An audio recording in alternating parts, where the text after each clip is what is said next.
விளையிற பூமியடா, விவசாயத்தை பொறுப்பா கவனிச்சு சீரோவடா, உண்மையா உழைக்கிற நமக்கு எல்லா நன்மைகளும் நாடி வந்து கூடுதடா.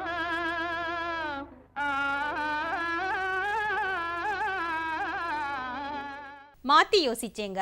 விழுப்புரம் மாவட்டம் கால்நடை மருத்துவ ஆராய்ச்சி மற்றும் விரிவாக்க மையத்தின் துணையோடும் ஆலோசனையோடும் கறவை மாடு வளர்ப்பில் முழுமையான கவனம் செலுத்தி அதனில் வெற்றி கண்ட விவசாயி திரு ஆ. சிராஜுதீன். அவரின் முயற்சிகளை பற்றி கூற கேட்டபோது,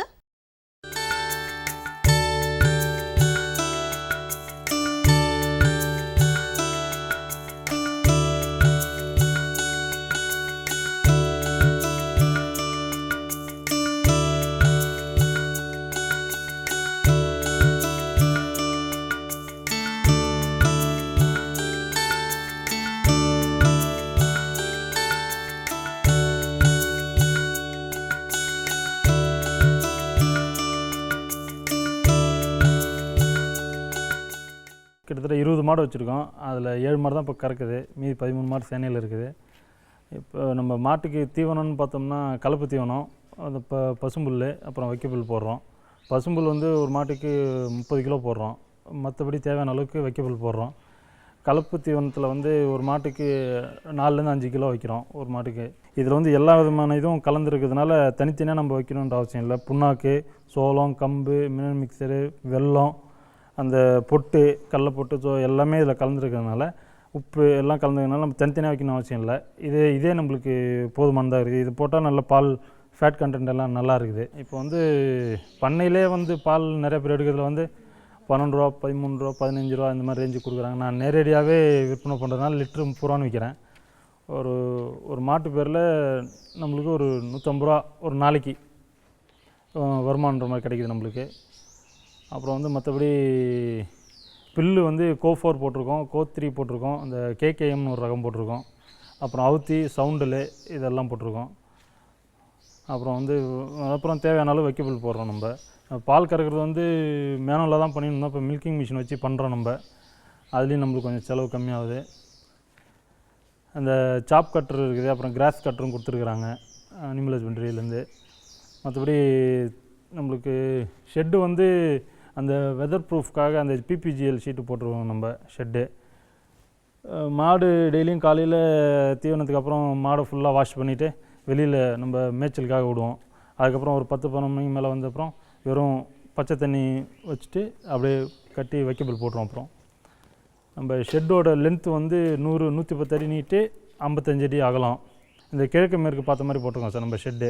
ஹைட்டாக போட்டதுக்கு காரணம் என்னென்னா நல்லா வென்டிலேஷன் நல்லா இருக்குன்றதுனால, வெதருக்காக.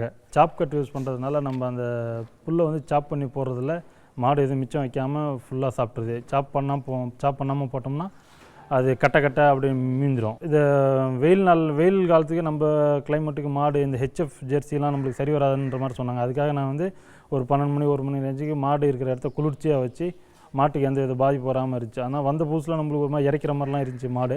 இப்போ ஒன்றும் ப்ராப்ளம் இல்லை நம்மளுக்கு. அந்த மாடு அந்த குளிர்ச்சியாக வச்சுக்கிறதுனால ஒன்றும் ப்ராப்ளம் இல்லாமல் நம்மளுக்கு நல்லாவே இருக்குது நம்மளுக்கு மாடு. ஆ. சிராஜுதீன் அவர்களை 0984 3399175 என்ற எண்ணில் தொடர்பு கொள்ளலாம். பெருகி வரும் மக்கள் தொகைக்கு ஏற்ப உயிரூட்ட உணவுப் பொருட்களின் உற்பத்தியை அதிகரிப்பது அவசியம். இந்தியாவில் குறிப்பாக நெல் சாகுபடி செய்யும் மாவட்டங்களில் இந்த உண்மையை உணர்த்துவது உன்னதமானது. நெற்பயிரை பொறுத்தவரை வளமான நாற்றங்கால் ஆரோக்கியமான நெற்பயிராக வளர்ந்து அதிக மகசூலை தரும். அந்த நாற்றங்காலில் பல வகைகள் இருந்தாலும் நெல் தட்டு நாற்றங்கால் இயந்திரம் மூலம் நாற்றங்கால் தயாரித்தல் பற்றியும், வேளாண்மைக்கு வேலையாட்கள் தட்டுப்பாடாகிவிட்ட இந்த தருணத்தில் நெல் நடவு இயந்திரங்கள் மூலம் நடவு செய்து அதிக மகசூல் பெறும் தொழில்நுட்ப செய்திகளையும் புதுக்கோட்டை மாவட்டம் உழவர் சந்தை வளாகம் வேளாண் வணிக துணை இயக்குனர் என். அண்ணாமலை அவர்கள் தரும் விளக்கத்தினை இப்பொழுது பார்க்கலாம்.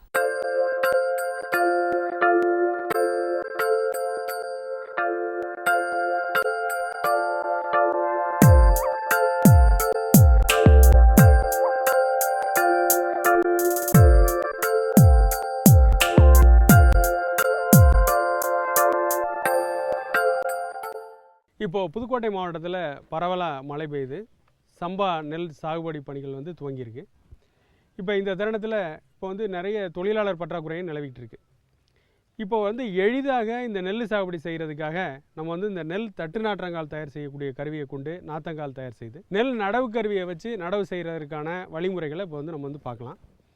இது வந்து கிட்டத்தட்ட 1,90,000 ரூபாய்க்கு மேலே உள்ள இந்த நெல் தட்டு நாற்றங்கால் தயார் செய்யக்கூடிய கருவியை எங்களுடைய வேளாண் விற்பனை மற்றும் வேளாண் வணிகத்துறை திருவரங்குளம் வேளாண் வணிக மையத்திலேருந்து 1000 ரூபா வாடகைக்கு கொடுத்துட்ருக்கோம். இந்த நெல் தட்டு நாற்றங்கால் தயார் செய்யக்கூடிய கருவியில் 8 கிலோ விதையை வைத்து எளிதாக நம்ம வந்து 80 தட்டுக்களில் நாற்றங்காலை தயார் பண்ணிடலாம். நம்ம சாதாரண முறையில் 8 சென்ட் நாற்றங்கால் தயார் பண்ணி தொலி அடித்து அதில் 25 கிலோ விதையை வந்து நம்ம பாவி அப்புறம் நாற்றங்கால் பராமரிக்கணும். அந்த சிரமமெல்லாம் இதில் கிடையாது. ஆள் பற்றாக்குறையும் இதில் வந்து தேவையில்லை. குறைந்த ஒரு 2 நபரை வச்சுக்கிட்டே நம்ம நாற்றங்காலை தயார் பண்ணிடலாம். அதற்கான செயல் விளக்கத்தை தான் நம்ம இப்போ வந்து பார்க்க போகிறோம். இந்த கருவியில் அந்த முதல்ல இது வந்து நம்ம நாற்றங்கால் தயார் பண்ணுறதுக்கு இதில் வந்து முதல்ல நமக்கு வந்து நல்ல சலித்த குப்பை, இந்த குப்பை வந்து 250 கிலோ குப்பையை இந்த பேசினில் நம்ம வந்து கொட்டுறோம். அடுத்ததாக இந்த 1 ஏக்கருக்கு தேவையான 80 தட்டுகள் தயார் பண்ணுறதுக்கு 65 லிட்டர் தண்ணி வேணும். இந்த 65 லிட்டர் தண்ணியை கொஞ்சம் கொஞ்சமாக தேவைக்கு ஏற்ப நம்ம இந்த 2வது ட்ரம்மில் நம்ம இதில் வந்து ஊற்றுறோம். அடுத்ததாக ஊற்றிட்டு நம்ம என்ன பண்ணணும்னா நம்ம ஒரு ஏக்கருக்கு 8 கிலோ விதை போதுமானது. இந்த 8 கிலோ விதையை இந்த 3வது ட்ரம்மில் நம்ம வந்து கொட்டுறோம். இதுலேருந்து தான் விதை வந்து இந்த தட்டுகளில் பாவி நமக்கு வந்து நாற்றங்கால் தயார் செய்கிறதுக்கு கிடைக்கிது. அதனால் சீராக இந்த விதையை இந்த நெல் தட்டு நாற்றங்கால் தயார் செய்யக்கூடிய கருவியில் உள்ள இந்த 3வது ட்ரம்மில் கொட்டுறோம். இந்த தட்டில் தயார் பண்ணி விதை போட்டு வரக்கூடிய தட்டுகளில் மேலே மூடுறதுக்காக நம்ம வந்து மணல் ஒரு 50 கிலோ ரெடி பண்ணிக்கணும். ஒரு ஏக்கருக்கு இந்த நாற்றங்கால் தயார் செய்ய இந்த 50 கிலோ மணலை நம்ம வந்து இந்த 4வது ட்ரம்மில் வந்து நம்ம வந்து கொட்டுறோம். ஆக கொட்டி இது மாதிரி தயார் பண்ணிக்கிட்டு நம்ம வந்து மோட்டரை ஆன் பண்ணோம்னாக்க 80 தட்டுக்களை நம்ம வரிசையாக இந்த நெல் தட்டு நாற்றங்கால் தயார் செய்யக்கூடிய கருவியில் வரிசையாக விடணும். இப்போ பாருங்கள், அந்த தட்டுகளில் இந்த குப்பை வந்து சீராக அது வந்து படிஞ்சிக்கிட்டு இருக்குது. இது படிஞ்சு வர்றதை அடுத்தபடியாக நம்ம வந்து என்ன பண்ணணும் அப்படின்னா, இப்போ நம்ம 3வது ட்ரம்மில் நான் முதல்ல சொன்ன மாதிரி இதில் 8 கிலோ விதை போட்டிருக்கு. இந்த விதையை வந்து இந்த 3வது ட்ரம்லேருந்து சீராக இந்த மெஷின் இப்போ வந்து பாவி கொடுக்குது. இப்போ இந்த தட்டுகளில் சீராக விதை பாவுறதை தான் இப்போ நம்ம பார்க்குறோம். இது மாதிரி 80 தட்டுகள்லையும் வரிசையாக இந்த நெல் வந்து பாவப்பட்டு இந்த 4வது ட்ரம்மில் போட்டிருக்கோம் பாருங்கள், மணல் அந்த மணல் வந்து மேலே மூடி இந்த விதைகளை சீராக மூடி கொடுக்கும். அதனால் இதை வந்து மூடின உடனே இந்த தட்டுகளை ஒன்றன் பின் ஒன்றாக எடுத்து நம்ம வந்து கொண்டுக்கிட்டு போய் மர நிழலில் வச்சிடலாம். மர நிழலில் வச்சு நம்ம பூவாளியில் வந்து தண்ணியை தெளிக்கணும். 14 நாள் வச்சுருந்தோம் அப்படின்னு சொன்னோம்னாக்க பராமரித்தோம்னா நாற்றங்கால் நடவுக்கு தயாராகிடும். இது மாதிரி 1 ஏக்கருக்கு தேவையான 80 தட்டுகளில் தயார் செய்யப்பட்ட நாற்றுகளை தான் நம்ம வந்து இப்போ பார்க்குறோம். இந்த நாற்றுகள் 14வது நாளில் நடவுக்கு தயாராகிடும். இதைத்தான் நம்ம எடுத்துக்கிட்டு போய் அந்த நடவு மிஷினுக்கு கொண்டு போய் இந்த தட்டுகள்லேருந்து அப்படியே நம்ம வந்து சுருட்டி எடுத்துடலாம் பாய் மாதிரி. இதில் விவசாயிகள் வந்து ஒரு விவசாயி மட்டும் இல்லாமல் நம்மகிட்ட நிறைய விளைபொருள் குழுக்கள் இருக்குது. இந்த விளைபொருள் குழுக்கள் எல்லாரும் சேர்ந்து ஒரு குழுவுக்கு இந்த மாதிரி ஒரு இயந்திரத்தை வாங்கி வச்சுக்கிட்டோம் அப்படின்னு சொன்னால் அவங்களும் நடவு பண்ணுறதுக்கு பயன்படுத்தலாம், பிற விவசாயிகளும் நம்ம வந்து வாடகைக்கு கொடுக்கலாம். ஆக இது மாதிரி கொடுப்பதன் மூலமாக வேளாண் தொழிலாளர்களை வந்து நம்ம வந்து நிறைய தேடிக்கிட்டு இருக்க வேண்டியதில்லை. நம்ம குடும்பத்தில் இருக்கக்கூடிய விவசாயிகளை வச்சுக்கிட்டு இந்த நெல் நாற்றங்கால் தயார் பண்ணுறது, நடவு பணிகளை மிக எளிதாக செய்யலாம். அதை செஞ்சு நமக்கு வரக்கூடிய சம்பா பட்டத்தில் அதிக விளைச்சலை பெற்று அதுக்கப்புறம் நம்ம வந்து நல்ல உயர் சந்தை விலை மூலமாக நல்ல லாபத்தை பெற்று நம்ம வந்து மும்மடங்கு வருமானத்தை அடையணும் அப்படின்னு எல்லா விவசாயிகளையும் அன்போடு கேட்டுக்கொள்கிறோம். என் அண்ணாமலை அவர்களை 09443161695 கைபேசி எண்ணில் தொடர்பு கொள்ளலாம். மீண்டும் நாளைய பொன் விளையும் பூமி நிகழ்ச்சியில் சந்திப்போம். நன்றி, வணக்கம்.